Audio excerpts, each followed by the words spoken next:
Guys, how are you all? Hope are doing well. I'm Tanuja Takwal and welcome back to my channel Women's Natural Health Care. So guys देखिए, जब आप pregnancy conceive करने का try कर रहे हैं तो आपको समझना पड़ेगा, जब आपका पीरियड ब्लीडिंग शेयर हो जाता है उसी टाइम से आपका प्रेगनेंसी का प्रोसेस भी स्टार्ट हो जाता है, क्योंकि इसी टाइम से ओवरीज में बहुत सारे फॉलिकल्स बनना शुरू हो जाते हैं 10 से लेके 12। बट इसका ये मतलब नहीं है कि पीरियड जब आपका शेड हो रहा है इसी टाइम से आपको कोई भी हार्ड वर्कआउट करना शुरू कर देना है। ये गलती आपको बिल्कुल भी नहीं करनी।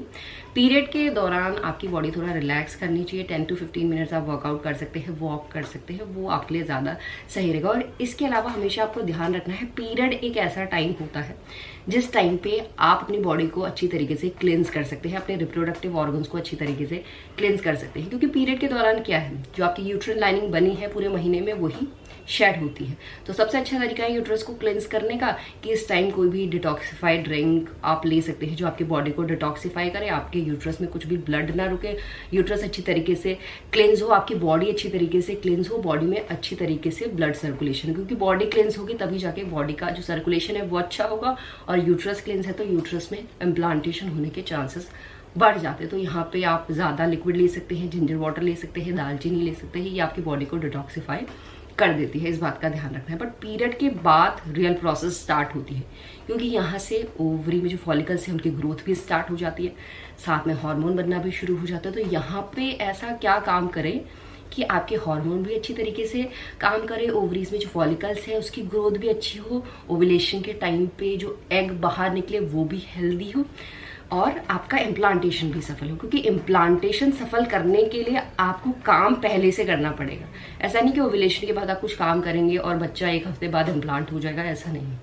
जब आपके हार्मोन बन रहे हैं, हार्मोन ठीक तरीके से बनेंगे तभी जाके आगे का प्रोसेस सक्सेसफुल हो पाएगा।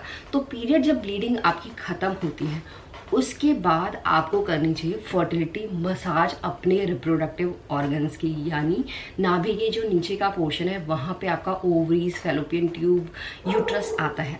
अगर आप फर्टिलिटी मसाज सही तरीके से कर रहे हैं, सही टाइम पे कर रहे हैं, कब तक करना है ये सब आपको पता है, तभी जाके आपको फायदे मिल पाएंगे। देखिए, जब आप फर्टिलिटी मसाज करते हैं या बॉडी मसाज भी करते हैं तो आपकी बॉडी को रिलैक्स फील होता है। उसी तरीके से अगर आप रिप्रोडक्टिव ऑर्गन्स की मसाज करेंगे तो उनको भी रिलैक्स फील होता है, वो भी अपना काम ठीक तरीके से करती है। इससे आपका ब्रेन भी काम होता है, नर्वस सिस्टम भी काम होता है, और साथ ही साथ हार्मोन भी बैलेंस आते हैं। और ये करने से गाइस महिलाओं का स्ट्रेस कम होता है।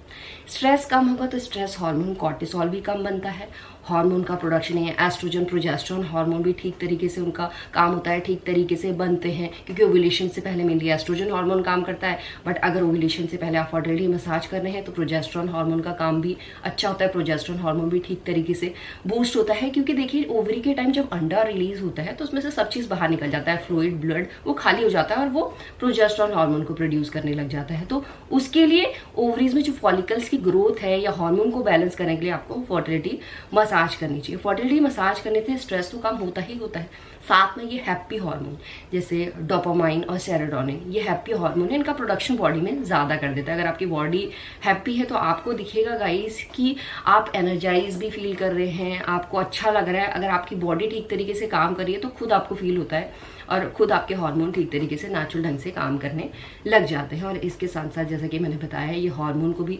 बैलेंस करता है। साथ में अगर आपके रिप्रोडक्टिव ऑर्गन्स में कुछ स्कार्स हैं, टिश्यूज डैमेज हो गए हैं, तो उसे भी ये नेचुरल तरीके से हील करता है। इसके अलावा फर्टिलिटी मसाज करने से रिप्रोडक्टिव ऑर्गन्स में ऑक्सीजनेटेड ब्लड की सप्लाई हो रही है। ऑक्सीजनेटेड ब्लड की सप्लाई का मतलब है जो आपके रिप्रोडक्टिव ऑर्गन्स को न्यूट्रिएंट चाहिए प्रेगनेंसी कंसीव करने के लिए, वो प्रॉपरली आपके रिप्रोडक्टिव ऑर्गन्स को मिल पा रहे हैं, तभी जाके ओवरीज अच्छी तरीके से एस्ट्रोजन और प्रोजेस्टेरोन हार्मोन का प्रोडक्शन करेगी। और इसके साथ फर्टिलिटी मसाज करने से ये आपके यूट्रस को भी अच्छी तरीके से क्लेंस करता है। क्योंकि कई बार क्या होता है, यूट्रस में पुराना ब्लड रुक जाता है। अगर पुराना ब्लड रुक गया है तो इसका मतलब है यूट्रस की सफाई ठीक तरीके से नहीं हुई है। और इम्प्लांटेशन टाइम देखिए, बच्चा इम्प्लांट होता है यूट्रस में, अगर यूट्रस ठीक तरीके से क्लेंस नहीं होगा तो इम्प्लांटेशन फेल हो जाता है। तो ये भी आपका यूट्रस को भी ठीक तरीके से क्लेंस कर देता है। जो भी पुराना ब्लड होता है उसे पीरियड के दौरान बाहर निकाल देता है। तो आपको फर्टिलिटी मसाज ऐसा नहीं है कि पूरा टाइम, पूरा महीने करनी है। इसको आपको अपनी पीरियड साइकिल लेंथ के अकॉर्डिंग करना होता है। देखिए कई महिलाओं की छोटी पीरियड साइकिल है, कई महिलाओं की लंबी है, कई महिलाओं की इरेगुलर। तो इस कंडीशन में फर्टिलिटी मसाज को कैसे करें? देखिए अगर आपकी छोटी पीरियड साइकिल है तो छोटी पीरियड साइकिल की कंडीशन में जैसे आपका ब्लीडिंग 3 दिन आ रही है तो उसके बाद आप शुरू कर सकते हैं। और जैसे आपके 28 से लेके लाइक 35 दिन की पीरियड साइकिल है तो इस कंडीशन में आपको पीरियड खत्म होने के बाद से लाइक 1 हफ्ता आप कर लीजिए फर्टिलिटी मसाज, उससे ज़्यादा आपको नहीं करनी है।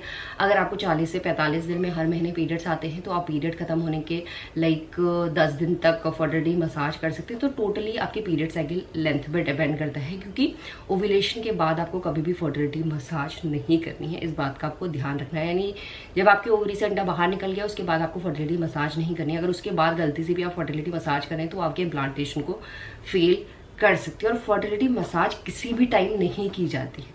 फर्टिलिटी मसाज को करने का बेस्ट टाइम है मॉर्निंग में, जब आप एम्प्टी स्टमक होते हैं। खा के आपको फर्टिलिटी मसाज नहीं करनी, तो मॉर्निंग में कर सकते हैं या इवनिंग में। अगर मॉर्निंग में आपके टाइम नहीं होता है तो इवनिंग में, जब शाम के टाइम में आप खाली पेट होते हो उस टाइम कर सकते हैं। तो फर्टिलिटी मसाज करने के लिए आपको जो बेस्ट तेल होता है वो है कैस्टर ऑयल, क्योंकि कैस्टर ऑयल आसानी से आपकी स्किन में एब्जॉर्ब होता है, जिससे जो भी बेनिफिट्स हैं कैस्टर ऑयल के फर्टिलिटी मसाज के आपकी बॉडी को जल्दी मिल पाते हैं और जल्दी आपको प्रेगनेंसी कंसीव करने में हेल्प मिलती है। तो कैस्टर ऑयल कोई भी ऑनलाइन आपको मिल जाता है, ऑफलाइन कोई भी कैस्टर ऑयल, अच्छा कैस्टर ऑयल आपको चाहिए रहेगा, उससे ही आपको फर्टिलिटी मसाज करनी है। और मेनली जो आपके लोअर एरिया है जहाँ पे आपके रिप्रोडक्टिव ऑर्गन्स है वहाँ पे ये करनी है। क्लॉकवाइज करनी होती है, एंटी क्लॉकवाइज करनी होती है, अप साइड करनी होती है, डाउन साइड करनी होती है। इस तरीके से आपको फर्टिलिटी मसाज करनी है। गलत तरीके से बिल्कुल भी नहीं कीजिएगा। अगर आपको नहीं पता है फर्टिलिटी मसाज कैसे करनी है तो वीडियोस मैंने बनाई हैं, आप उनको जाके चेक कर सकते हैं। उसी तरीके से आपको फर्टिलिटी मसाज करनी है, बट जो टाइम मैंने बताया है उसी टाइम पे करनी है,